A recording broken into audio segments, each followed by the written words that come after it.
greet people at the front desk, you know what I'm saying, scan people in, check people in. But I think my main purpose here is to motivate and inspire people. That's what I do. Facts. Do you mind telling people about what disability you have and like what are the limitations that are associated with that sort of disability? I have a cerebral palsy, and the limitations with that is, it's like I'm unable to walk at the moment. Well, at least that's what they say. I'm unable to walk. You know what I'm saying? I can't stand on my own.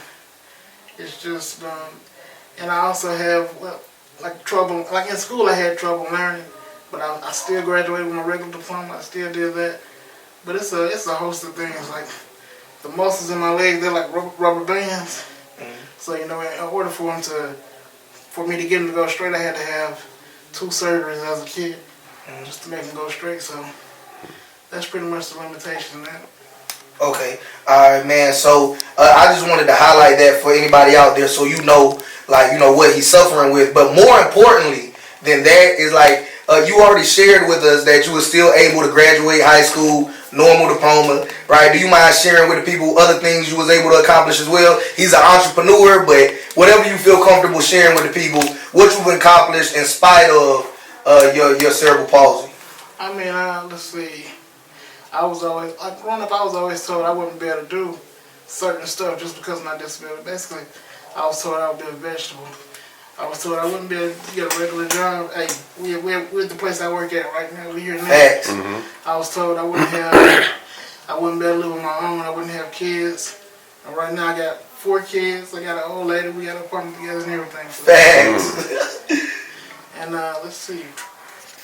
I was told just a host of things, man. Like basically, I was just told I wouldn't be able to do stuff on my own. I was told I would always be dependent on people. And I'm far from that. Absolutely. You mind sharing with the people how old you are? I'm 35 years old. 35 years young out here, yeah. Swole, Absolutely. Swole. So let's talk about fitness first, and then we're gonna talk about entrepreneurship. Right. So, do you mind talking about what made you want to get into fitness? Being that we live in a society today where somebody would look at you and not know you at all and just say, well, like the same things you said, they would try to write you off like you can't be physically fit, you can't be a successful entrepreneur. So what motivated you to say, okay, I'm going to get into fitness in spite of all the people that were not supportive of that? What made me do it, man, is basically just because of my situation and being in this chair. I used to weigh 275. Now I'm down to 172. But working out, man, you know what I'm saying? It's done so much for my life. Like it just, as far as like being independent, being able to move around and do stuff on my own, man, it's my daily medicine. I gotta have it. Fact. How long you been consistently working out? 4 years. 4 years consistent. 3 years in the gym consistent. Before I had a gym membership, man, all I could do was like push-ups and crunches and stuff. So once I get up to 500 push-ups a day, I said, it's time to get 500 push-ups. You can do 500 push-ups a day? Yes, sir. Yo, hey, if you don't follow me on Instagram, follow your boy JTLs on Instagram.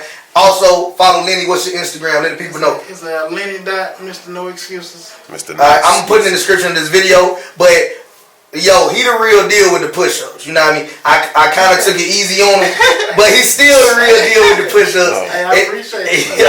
And if you want to see our workout together, that's on my Instagram right now. All right, so definitely, man, when it comes to working out, right, we can already see the results. You already said you lost a lot of weight doing that, right? So what's your goal? Is it just overall general health, or what's your fitness goal?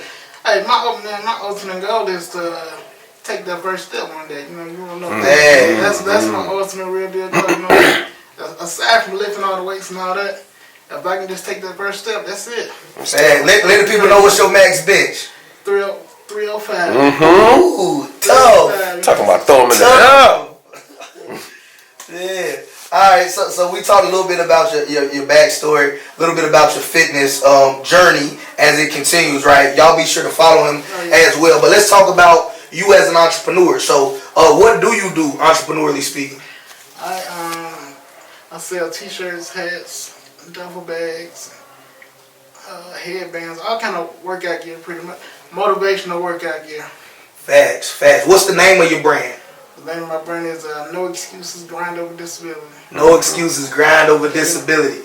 I feel like, just because you can see my disability, of course, you know what I'm saying, but just because you can't see a disability, that doesn't mean you have one. What it is whatever you got stopping you from achieving your goal, that's your disability, you know what I'm saying? So don't look at disability as just something you can see. Feels good, it's whatever stopping you. Yeah, people got mental disabilities. Yeah. Not even that though, man. Like, not even a diagnosis. Like, say, okay, I said I want to get this job, but I got something else in the way that's blocking me, and I'm letting that stop me. That's your disability. Absolutely. Whatever's stopping you from achieving that goal, man, that's your disability. Not just a diagnosis. Facts.